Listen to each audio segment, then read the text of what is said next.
All right, first met young adults. It is time for us to have one of those chats. We haven't done one of these in a while, so I'm very excited. You guys know I hear different things and I get these thoughts going, and we see the direction of how things are flowing. And one of the things that we are sure of is that we need to be armed and equipped, and that means we need to be informed. So where do you go? You go to Wise Counsel. And so, of course, when I have a question, and I'm hoping when you have a question, yeah, you do your research. That's what you're supposed to do. Yes, you read your Bible. Yes, that's what you're supposed to do. You bring that wisdom, you take that wisdom, you apply it to your life. But if you don't talk to the experts, you're going to be missing out on some things. And so what I have done, I said, hey, look, let me go ahead and reach out to some experts. And First Metropolitan Church has a relationship with the Thriving Financial Group, and they have a group of experts working on their team that come in specifically and work with people of all different backgrounds to make sure that they are informed with the information that they need to be excellent stewards. And that's what we want you to become. And so we have three of those individuals with us today, and they are amazing in all of what they have taught us thus far in our Bible study that we had at the church, and also in previous meetings just like this. And so you should be excited about today. If you have any questions, I'm running really fast because I know it's lunchtime. But if you have any questions, listen in the chat group. I'll be live in the chat group because I'm really just hosting because I'm not an expert, but I'm going to be in the chat group with you. Let's give them some questions so that you can be informed and empowered to make some good, sound financial decisions. So leading us off is that young lady, Sister Janna Hurd, and she is gonna tell us some things about herself, introduce yourself and let's get rocking and rolling. All right, awesome. Hello, everyone. I hope everybody's having a happy Thursday. Can everyone hear me okay? I'm good. I'm good. All right. All right. So today we have, of course, our team members, Miko and John, on the line as well. And we're going to spend some time today talking about life insurance and the types of life insurance and how important it is to us, just everybody really, and what it means to set this type of coverage and policies up for your family. So my name is Janna Hurd. I am a financial professional with Thrivent, and then I'm going to give the floor over to John and Miko to introduce themselves.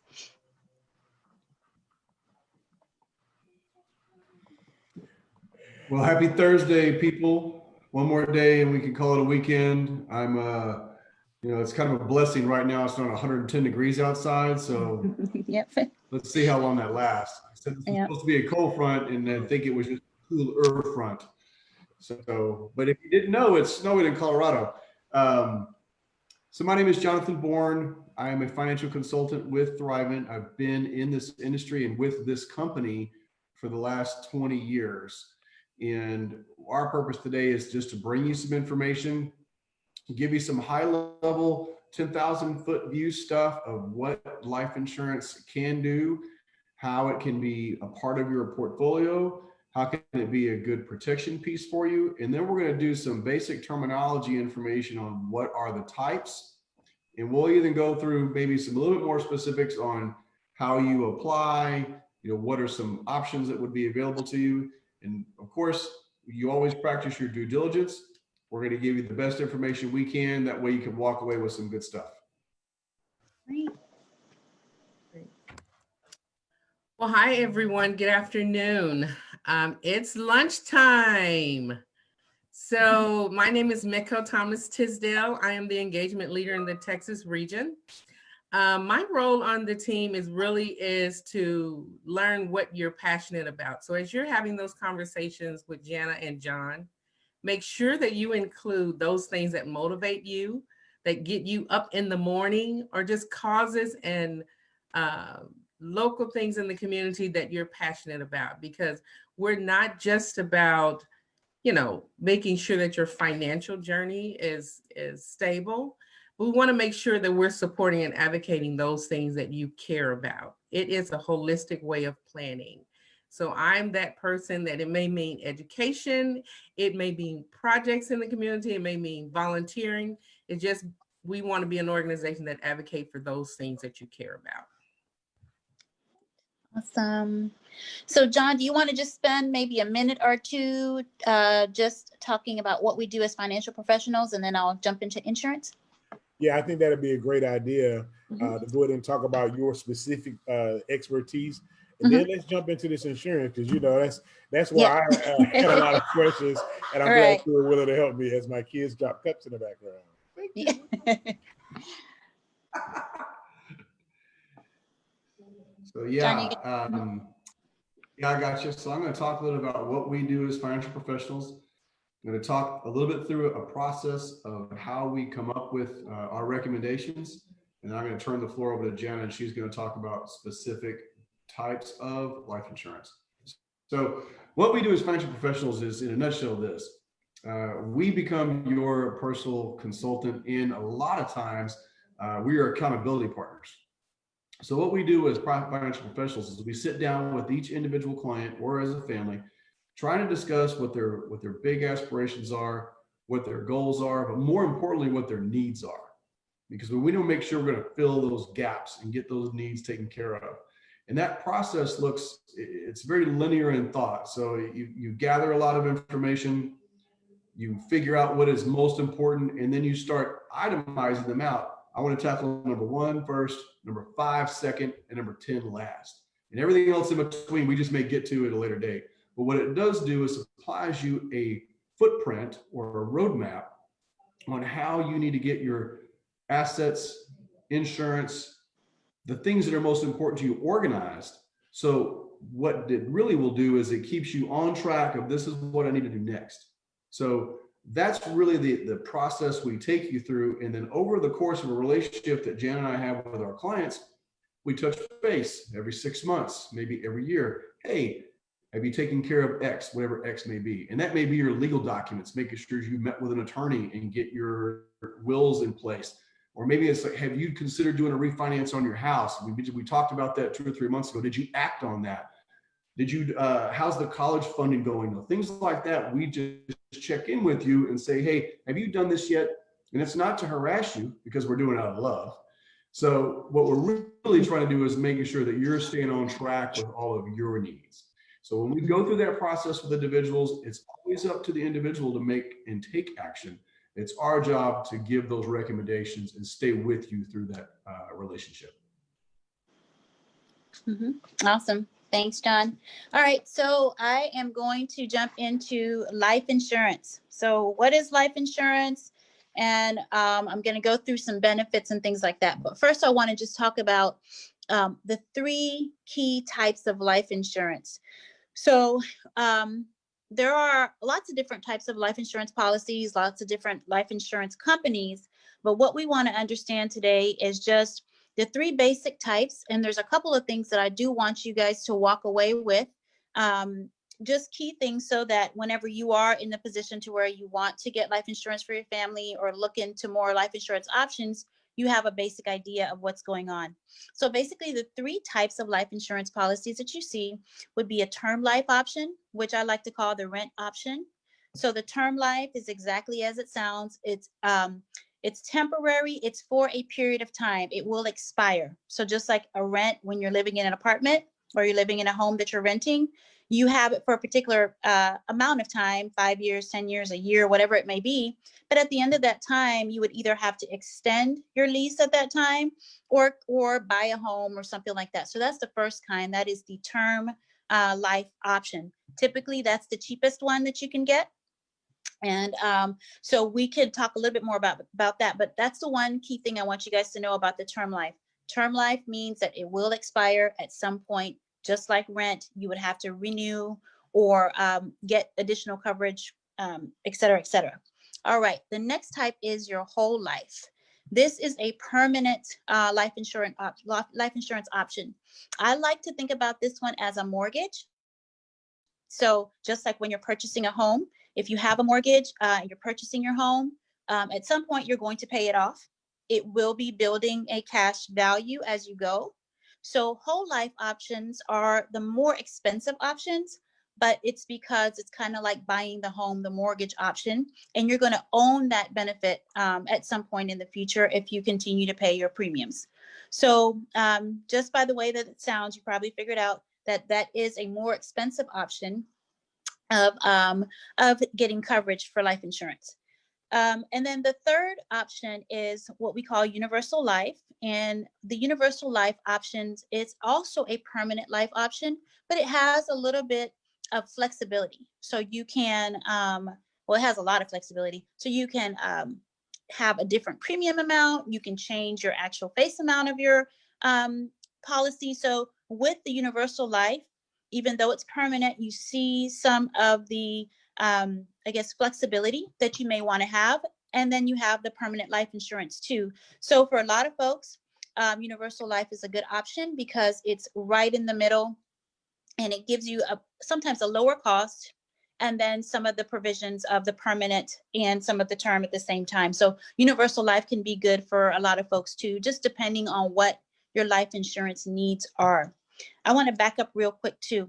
And I want to talk about just really quickly, I talked about the 3 types of life insurance, but I really didn't say what life insurance is. So I want to just say really quickly for folks who are not familiar with life insurance, basically life insurance allows people to put in some type of risk adversity. So something to secure your income.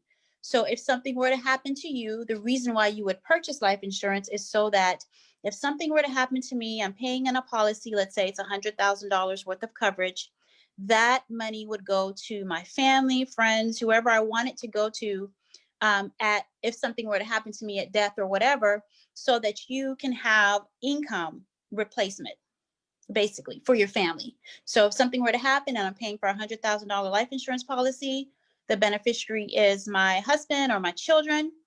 Something happens to me, they get the money, they get to continue with the quality of life that I would want them to have. So I want to just make sure I say that just in case people have general questions about what is life insurance in general. And then some of the key things that I want to make sure that folks kind of keep in their heads about life insurance. So I know there's been a lot of, I guess, miscommunication or thoughts around life insurance that people aren't exactly sure, okay, why would I need that? Why would I spend, 20, 30, 10, whatever it is, dollars a month to pay for that? What's the point? Well, there's lots of different points. And the one I just mentioned was income replacement.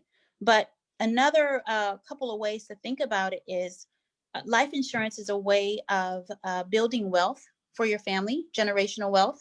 So if something were to happen to you and, you needed, money to pay for a funeral, the money from your life insurance policy would help your family to cover that and could possibly leave you some change to do some other things with your life as well.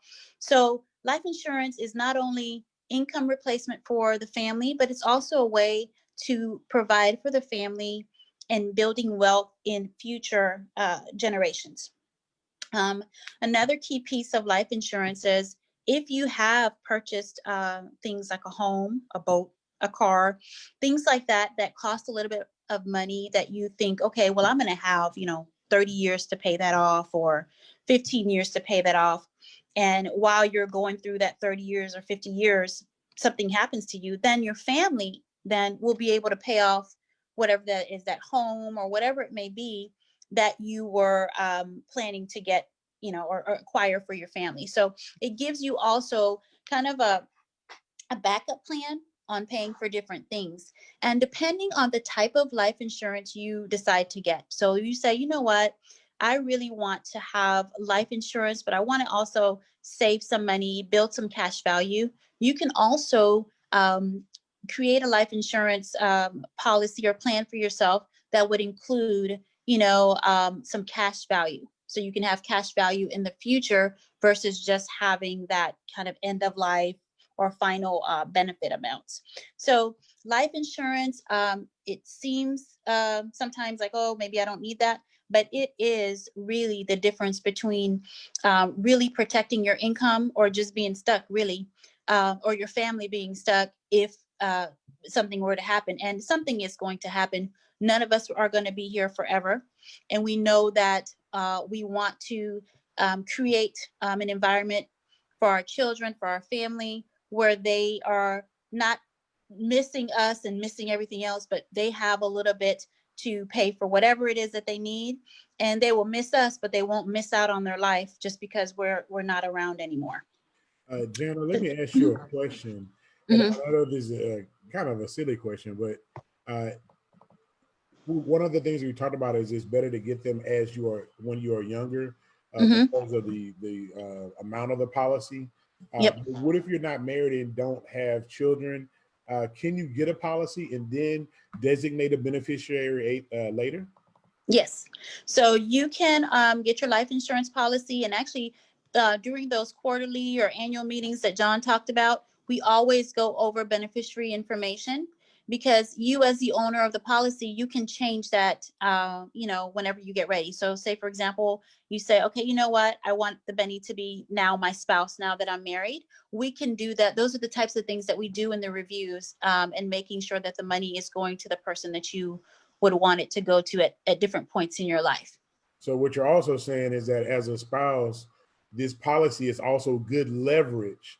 Like if your wife is not doing some of the things that you wanted her to do when you married, and then you can use that as leverage to get her to do those things. Is that what you're saying? I wouldn't put it like that, but I guess not exactly like that. I wouldn't put it exactly. At least I wouldn't tell her that. If I did feel like that, I wouldn't say that to her. Yeah. Okay. Yeah. I think in that case, Pastor, the divorce statistics would go up. It's not good leverage.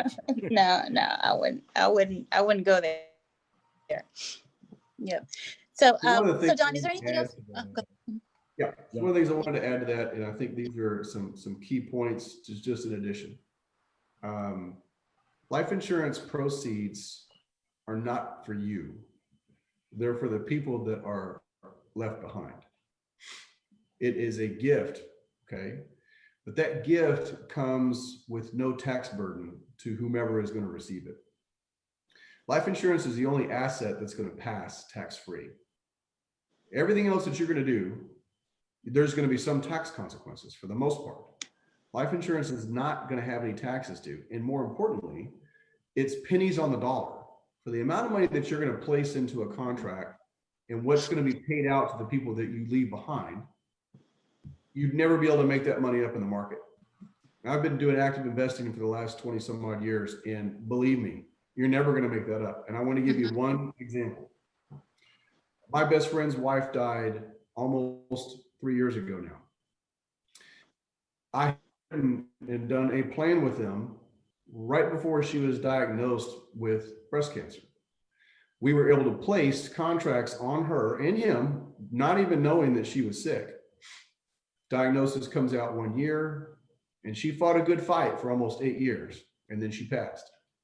But what that life insurance did is it allowed Thomas to pay off his house, to fully fund his kids' education, to not miss a beat and take as much time as he needed off from work to gather and get his act together. And what it's done now is it allows him to scale back what he used to do, where it was a lot of travel. He would go in quite a bit. He's not working nearly as hard because he doesn't have to. The money is there to give him what he misses from his wife, and that was the loss of income. That income replacement sustained his livelihood.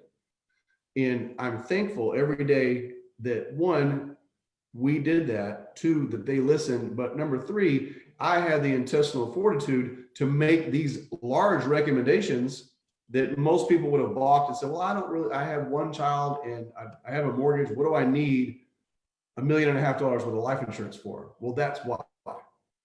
And one of the best things that I could have ever asked for is that in her last Facebook post that she posted before she died, she was nice enough to mention to me and say, hey, this conversation about money is going to come up. Thomas is fine. Our friend John took care of us. And that's our commitment as financial professionals, is make those recommendations so that God forbid something does happen to you or your spouse, we're not delivering a check that isn't going to cover anything. We want to make sure it keeps you living the way you need to live, because you're going to have enough stuff going on when you lose the person you love the most. Absolutely. That's great. And we did have a question in the chat. It says, what is cash value? Do you want to take that one, John?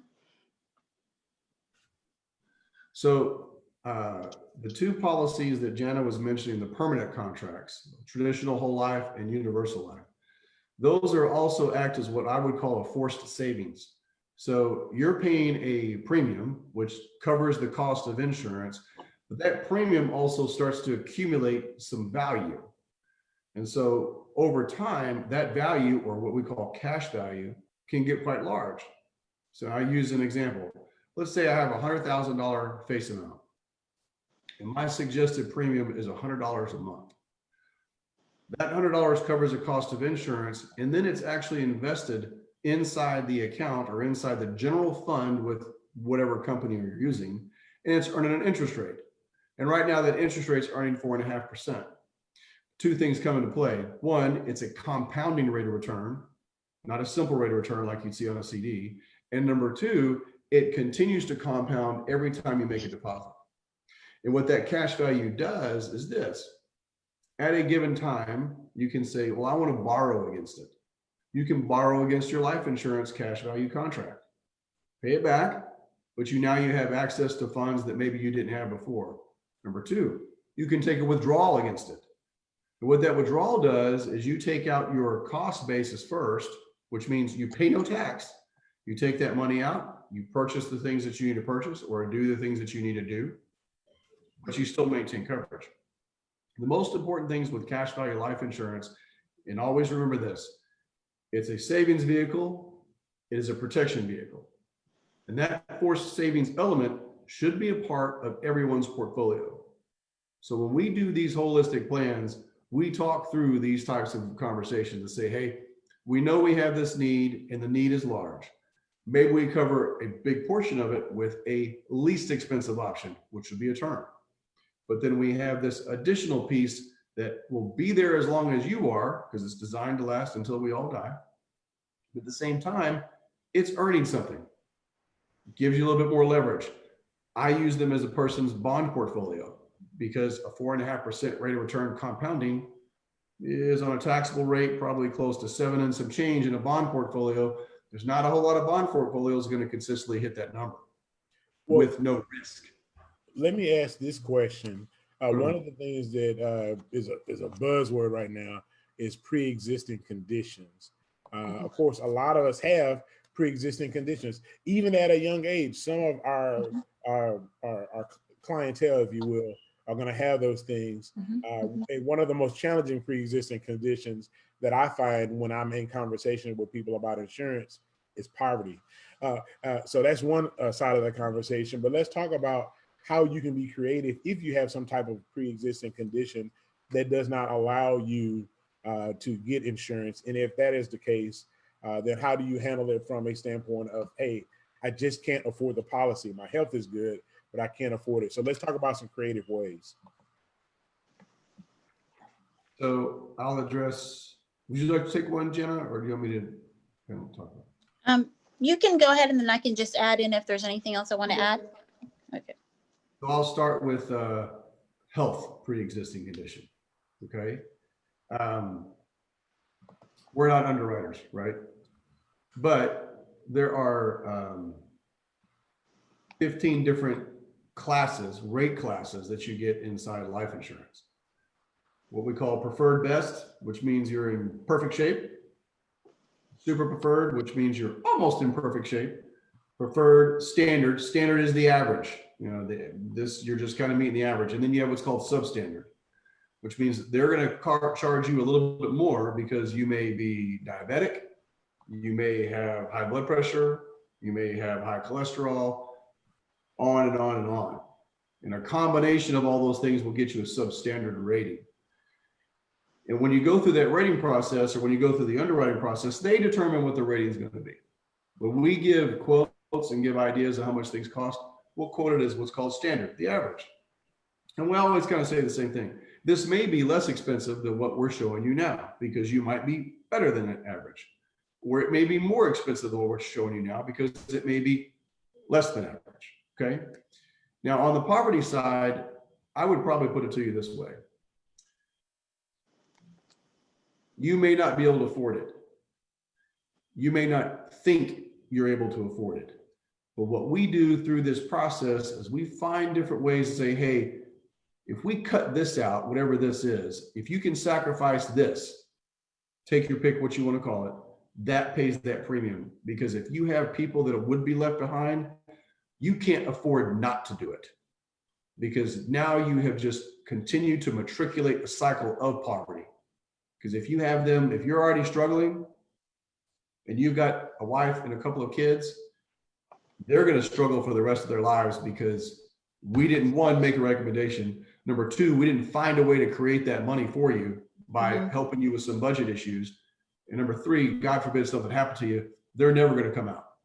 And that's how we work with that. So from our standpoint, we want to make sure that we're giving you good ideas on how to be good stewards with what you're receiving, so you are protecting that family and those loved ones.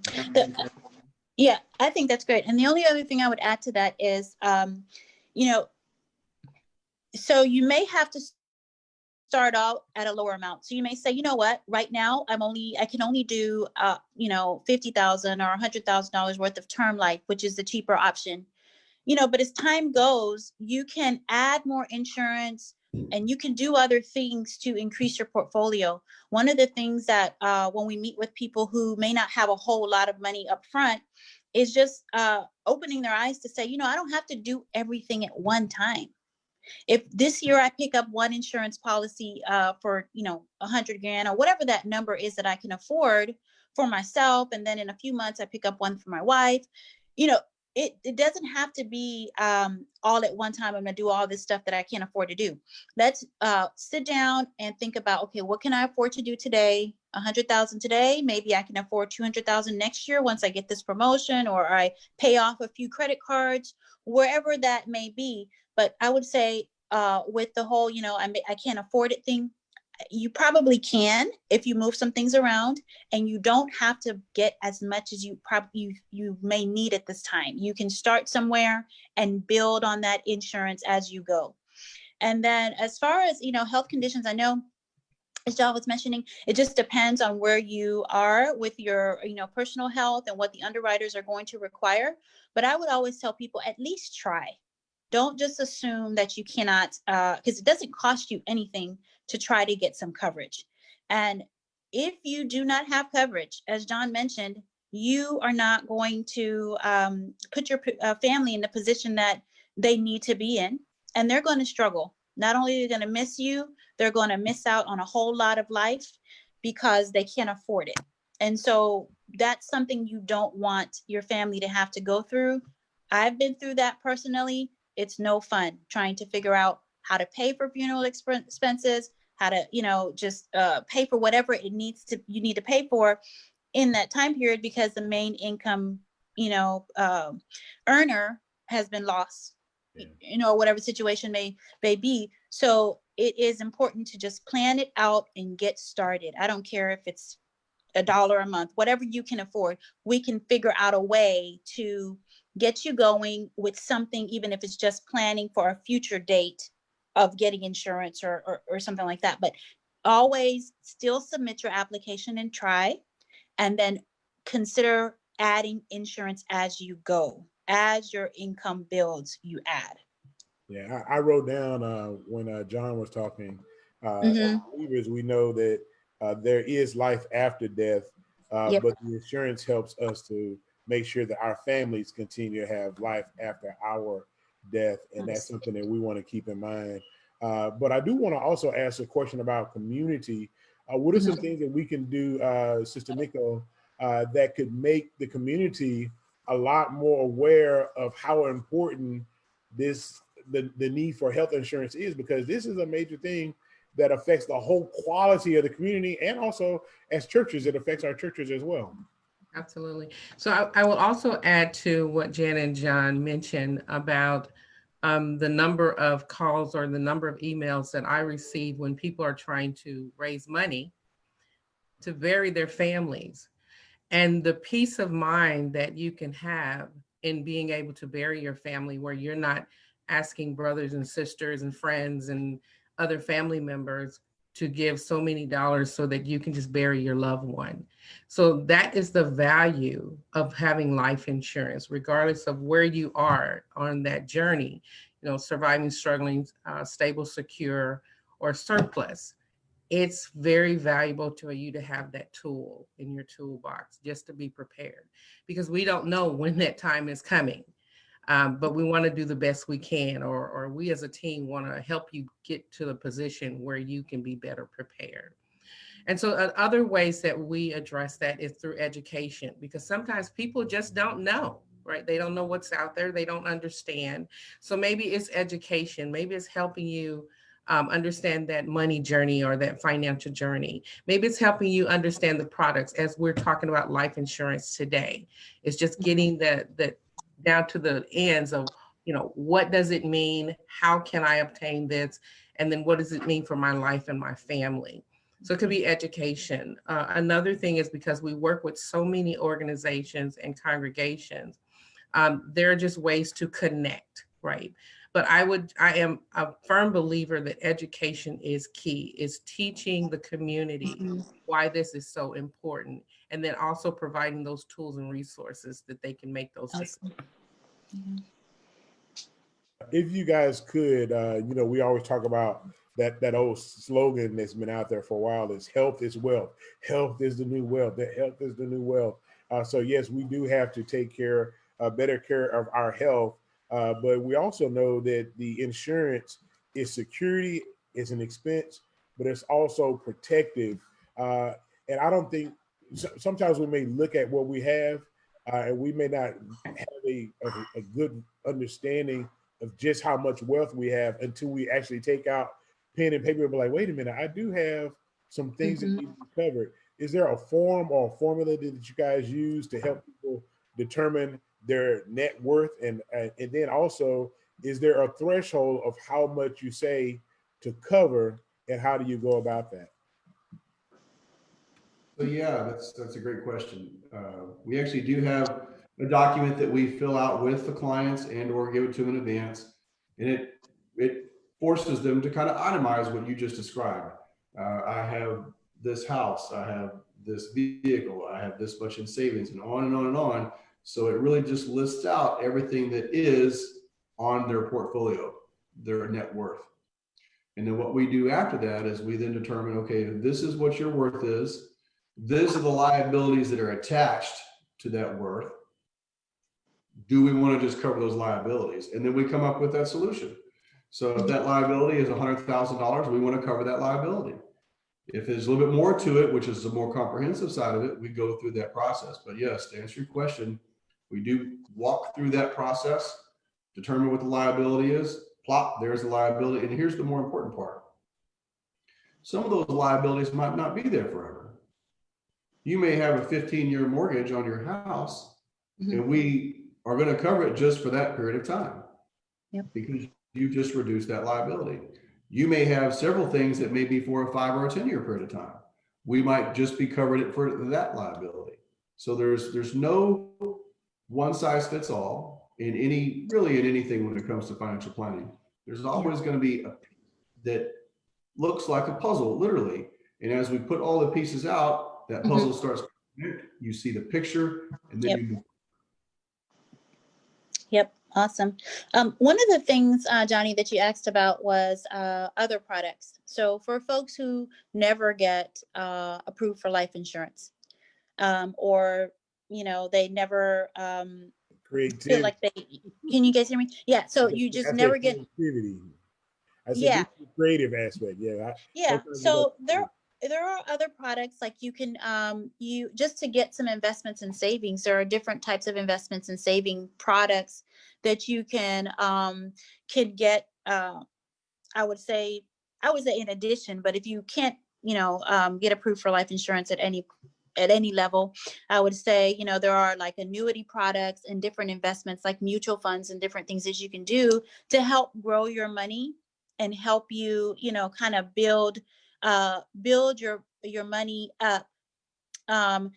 choices that are better than just a savings account where you're limited in the amount of return that you're going to receive. So there's different mutual funds that you can get involved in, and even annuity products that would pay you a set amount monthly, and they don't require any kind of underwriting or anything based on your health or anything like that. They're just different types of savings vehicles that you can use versus just your traditional savings account that might build a little bit more income for your family. And just like the life insurance products, you can leave those products, your family members, as beneficiaries on those products, and they would receive those products if something happened to you, and then they could use that to take care of any final expenses and things like that for you too. So that is a way you can get around life insurance. It's definitely not the return that life insurance is. So I'll just give you an example. So today I was running some life insurance contracts, $500,000 contracts,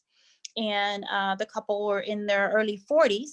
So in your early 40s, you can run a $500,000 contract and pay, $50, $60 a month. There's not probably an investment that will do that for you and give you that type of return. But if you don't have an option for insurance, then you can do some savings vehicles to help you save more aggressively, so that you can get a little bit more put back for your family if life insurance is not an option. But definitely life insurance, if you want to build wealth for a low amount of money a month or annually, however you want to pay it, life insurance is your best bet to do it. But if you can't get approved for that, then there are other savings vehicles that you can use to just accumulate wealth a little bit better. Yeah, when we first came across this conversation, so that you guys can kind of get a backdrop, my mother-in-law, we were having a conversation about something that transpired a few years ago, and she had she had a mortgage insurance on the home that she purchased, and so when she purchased that home, that insurance insured us that if something happened to her, that we weren't going to have to worry about that. But when she refinanced, she lost the mortgage insurance.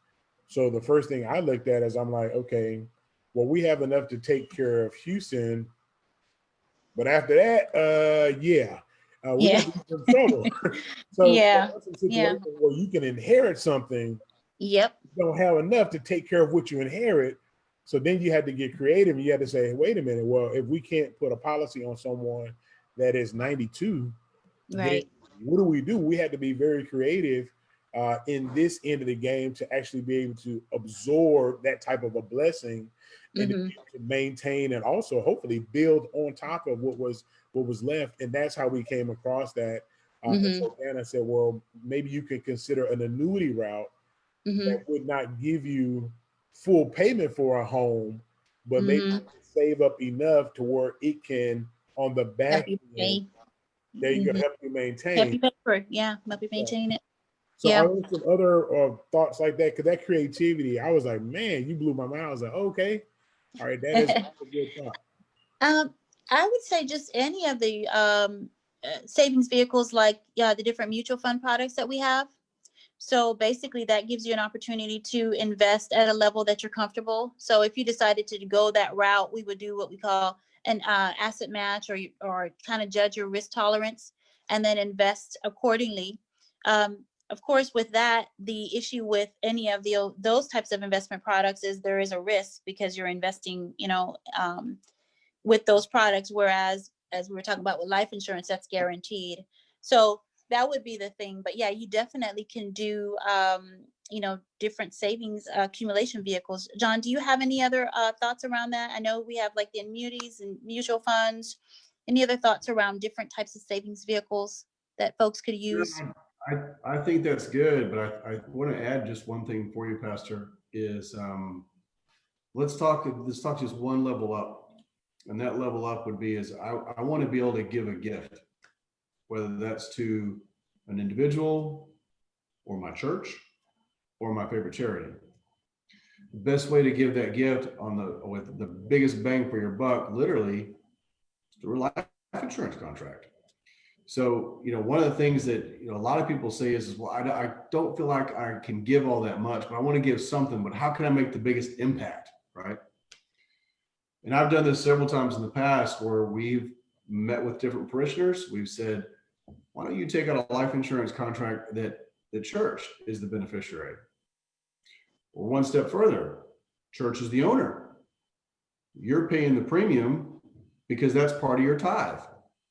And then at some date in the future, because we're not going to live forever, church is going to benefit greatly from what you have been able to do.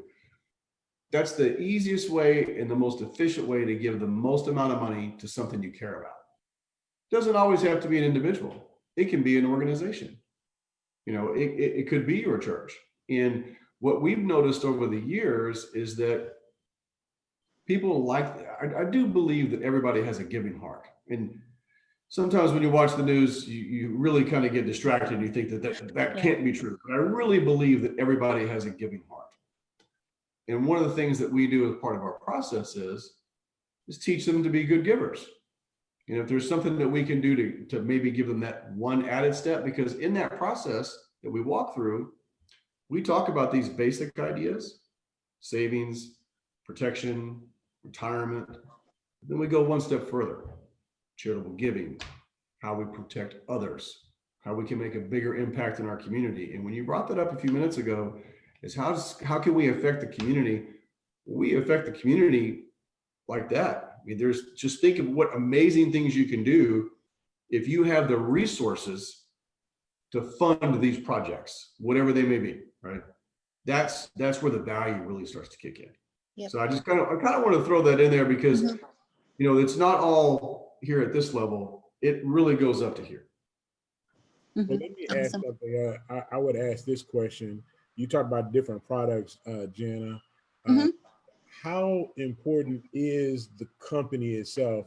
And I'm saying that because I get scam phone calls all the time with the deal of a lifetime, $1 million worth of insurance for $10 a month. It's like, oh my God, I gotta get this money to this guy. How do you vet these companies? And also, there are some new startup companies that are legit, but are just not at the level as the big boys. Would you take a risk and go with one of those companies if you didn't have the kind of money to jump in with the big boys? So for me, I would be looking for a company that has been in the industry for a while, because you got to remember that you're going to be paying this out, or you might live 20, 30 years before your life insurance actually has to be paid out. So for me personally, a company like Thrivent, who's been around for over 100 years, pays their policies out, has not had a concern with that ever. I would feel comfortable putting my money there, because then I know for sure that my, kids, family, is taken care of. Not to say that those other newer companies won't be as reliable, but we just don't know. So for me, I put my money with Thrivent. I have all my policies and stuff with Thrivent because they've been around, and I know we pay our policies because I'm the one who does the claims and I've seen it in action. So, I mean, I would definitely want to do my research on, I have had a couple of unfortunate experiences that I found out about working with clients where they did have, and I'm not going to say any names, but they did have different company or a company that we heard of twice, where they did not pay the death claim out. And so can you imagine that you're paying, whatever amount it is, and then when you terminate, then your family doesn't get the money? So we, when I was working with another one of our associates, we did hit a person who had gone through that. So she was kind of skeptical. But when she found out that, Thrivent is very strong financially, Thrivent has been around over 100 years and always pays their claims, she was like, okay, sign me up. So it is very important that we do our homework and make sure that the companies that we're getting involved with are reputable companies. So I would definitely do my homework, and for me personally, go with somebody who has shown to be, respecting their policies. I think that's a very important, and that's why I want to ask that question before we get off, because man, I mean, I get emails, text messages, phone calls from everybody and their grandma. And when you're in a situation where you're desperate and you want to do something, these guys will eat off of you $10 at a time, and then get you to the point where you're paying $40 or $50 at a time, and then when you need it. Yep. Yeah. Unfortunately, yeah. Any last parting shout outs from you guys, and then we'll get off.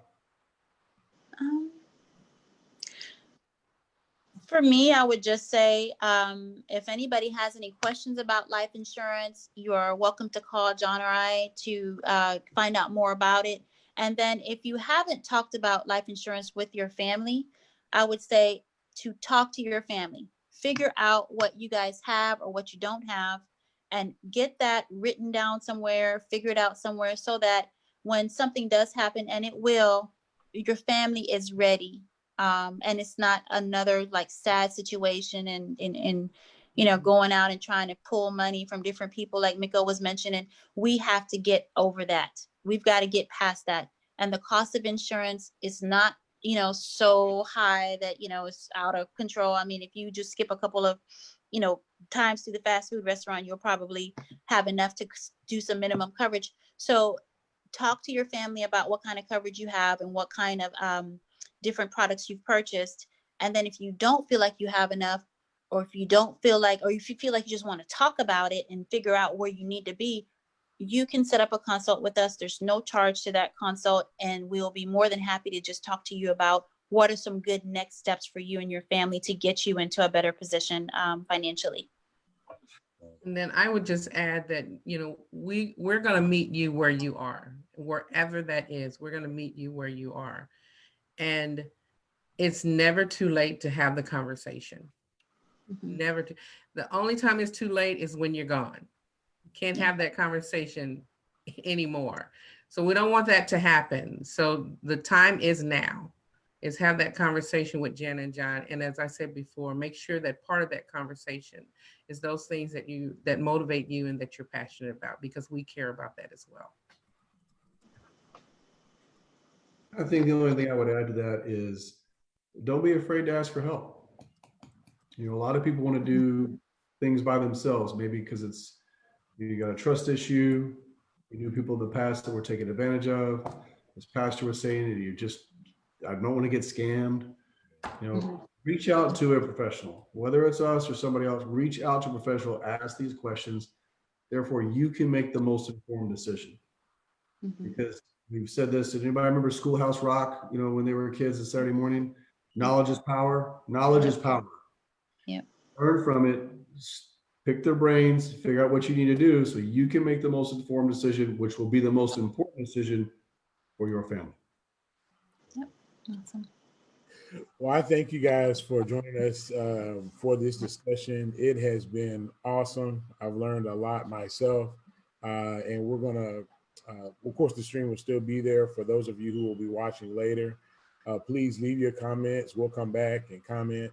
At these professionals, we'll list their information in the chat so that you can have direct contact to them as well, because this is just an hour-long discussion. Imagine if you were able to go in a couple of weeks and actually sit down and talk and meet via Zoom or face-to-face and really list everything down, which you could actually cover. Sometimes, guys, it's just being creative. And then other times, it's just that creativity is also a part of a strategy. There's a way that you can do things without having a GoFundMe account. If you're looking at a GoFundMe as a bank account, then you're probably in some serious trouble. Yes. Yes. You can fund this, people. I'm telling you. Yes. But it's going to take some discipline and some diligence on our part, and the humility in swallowing our pride and being able to go down and sit with a professional and ask them the questions that we need to make sure that our families are secure and can prosper after we are no longer here. So we thank you guys for joining us. Of course, this will be in the dialogue. So if you have a question, please, again, list that and we'll see you the next time we do something like this. And if you have a topic that you would like to have addressed, just like I had a question and then we come up with a topic, please list that, because we want to do these more often because it's like John reminded us, knowledge is definitely power. Hey, God bless you, and thank you guys for joining us on the chat. All right. Thank you for having us. Take care. All right. All right.